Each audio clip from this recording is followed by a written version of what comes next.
आप देख रहे हैं इंडिया टाउन न्यूज, भारत की बात। सबका विश्वास और सबका प्रयास, इस आधार पर देश आगे बढ़ेगा। और वहीं कांग्रेस पार्टी है, ये तुष्टीकरण की राजनीति, संपत्ति पर कर लगाने की बात कर रही है और आपके बच्चों को केवल आधी राशि मिलेगी। नमस्कार, आप देख रहे हैं इंडिया टाउन न्यूज और मैं हूं आपके साथ कमर गौस। आइए आज के नेशनल पॉलिटिक्स में बात करते हैं भाजपा नेता और उत्तराखंड के सीएम पुष्कर सिंह धामी की। रविवार को पुष्कर सिंह धामी ने पंजाब में भाषण देते कांग्रेस, आम आदमी पार्टी और सभी विपक्षी पार्टियों पर तुष्टीकरण की राजनीति करने का आरोप लगाया। साथ ही उन्होंने पंजाब के मान सरकार पर निशाना साधते हुए कहा, आप सरकार पंजाब में फिजूल खर्ची कर रही है, इसी वजह से पंजाब कर्ज के बोझ में दबा हुआ है। सबका विश्वास और सबका प्रयास, इस आधार पर देश आगे बढ़ेगा। और वहीं कांग्रेस पार्टी है, ये तुष्टीकरण की राजनीति, संपत्ति पर कर लगाने की बात कर रही है और आपके बच्चों को केवल आधी राशि मिलेगी। दरअसल 26 मई को उत्तराखंड के मुख्यमंत्री पुष्कर सिंह धामी ने पंजाब के पटियाला लोकसभा सीट से भारतीय जनता पार्टी के प्रत्याशी परनीत कौर के समर्थन में चुनावी जनसभा को संबोधित किया और कहा कि पंजाब की हर सभा में जनता का समर्थन भाजपा और प्रधानमंत्री नरेंद्र मोदी को मिल रहा है। पीएम मोदी ने हर पल देशवासियों को समर्पित किया है। फलस्वरूप आज भारत आर्थिक, सामाजिक और वैज्ञानिक रूप से हर क्षेत्र में तेजी से आगे बढ़ रहा है। मुख्यमंत्री ने आगे भाजपा सरकार की योजनाओं का जिक्र करते हुए कहा, भारतीय जनता पार्टी ने पीएम नरेंद्र मोदी के नेतृत्व में गरीब कल्याण के लिए अनेकों योजनाएं लागू की हैं। जनधन योजना, उज्ज्वल योजना, हर घर नल से जल, लखपति दीदी योजना, आयुष्मान योजना, किसान समृद्धि योजना, पीएम आवास योजना, गरीब कल्याण अन्न योजना जैसी अन्य कई योजनाओं ने करोड़ों लोगों की जिंदगी बदलने का काम किया है। देश के 11.8 करोड़ किसानों को सीधे किसान समृद्धि योजना का लाभ मिल रहा है। एमएसपी को बढ़ाकर किसानों को उचित मूल्य देने का काम किया है।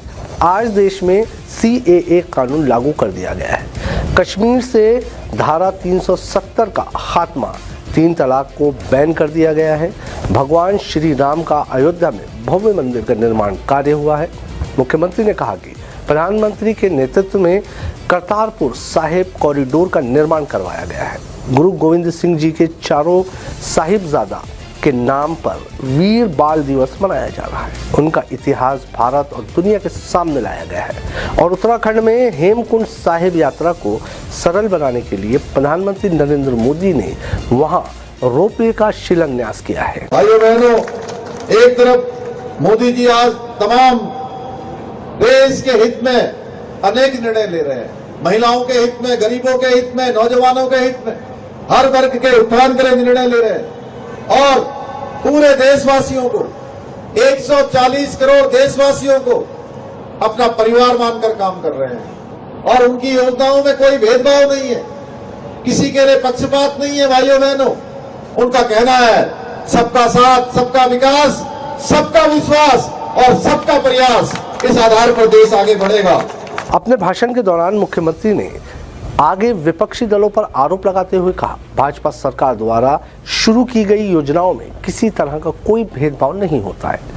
कांग्रेस एवं अन्य विपक्षी दलों की तुष्टीकरण की राजनीति भारत की एकता, अखंडता के लिए खतरा है। तुष्टीकरण की राजनीति में कांग्रेस इतना नीचे गिर गई है कि वो अब आपकी आधी कमाई छीनने की बात करती है। वो कहती है कि यदि वे सत्ता में आए तो आपकी मृत्यु के बाद आपकी 50% संपत्ति जब्त कर ली जाएगी और आपके बच्चों को केवल शेष 50% विरासत में मिलेगी।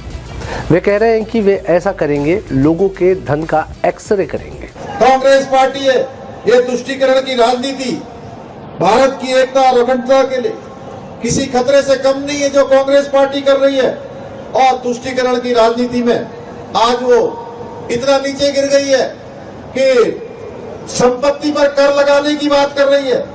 मतलब आपने अगर जीवन भर अपनी कमाई, मेहनत की कमाई से आपने अगर 1 लाख रुपए की धनराशि अर्जित की है तो आपके जाने के बाद वो कहते हैं हमारी सरकार बनेगी तो आधी धनराशि जब्त कर ली जाएगी और आपके बच्चों को केवल आधी राशि मिलेगी। भाइयों बहनों, इस प्रकार की नीति के तहत वो काम कर रहे हैं। कह रहे हैं लोगों की जमीन जायदाद का हम एक्सरे करवाएंगे, छानबीन करेंगे।